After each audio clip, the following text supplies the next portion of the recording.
quite a few music fans.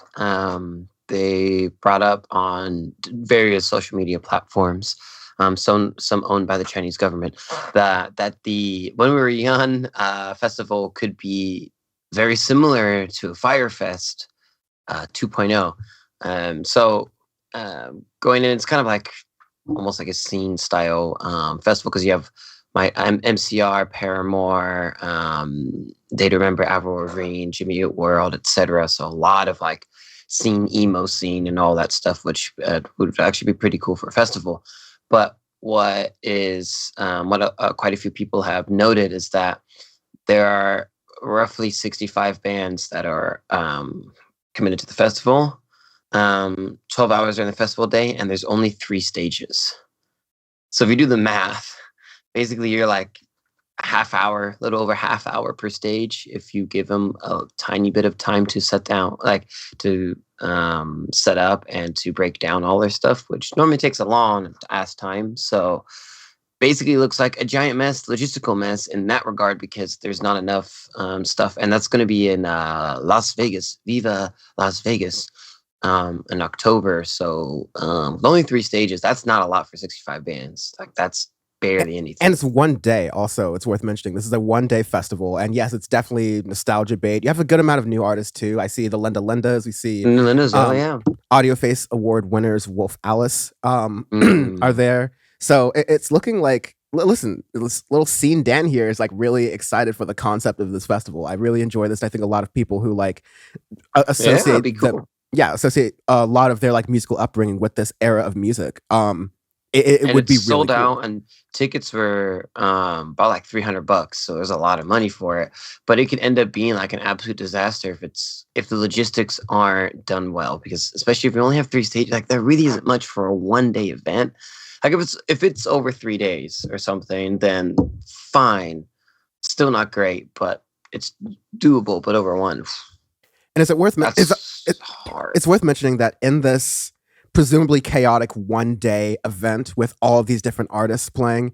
Yeah, I think you said the number was 65 bands in 12 hours. Yes. This beautiful production is being run by Live Nation of Travis Scott Astroworld fame. So never forget, never change. So, and while the point has been made that Travis Scott has gotten a lot of heat for a lot of the public heat, I think, for what happened at Astroworld, ultimately, a lot of that comes down to what we talked about last year on the podcast. A lot of the blame is distributed. Travis Scott certainly shares in some of it for just sort of like the vibe he has at his concerts sometimes, but it was a whole chain of production of things that didn't go well. That being said, this is capitalism, baby. So there are only a couple of major companies who can pull these kinds of events off. I think Golden Voice is one that's popular. Live Nation, you have the folks behind EDC, Insomniac, but there's a couple of few other like offshoot smaller ones in certain genres there, and you have smaller regional production groups like this working, but ultimately you really don't have that much. And so this is looking to be a mess. A lot of people, we were talking about, it was a person on TikTok who kind of did the math on all of this, and usually breakdown setup takes like an hour for each show. And at least. Yeah, it gives them about half an hour to do set down and break up. So unless they have one of those rotating stages type deals, then even then it would be a mess.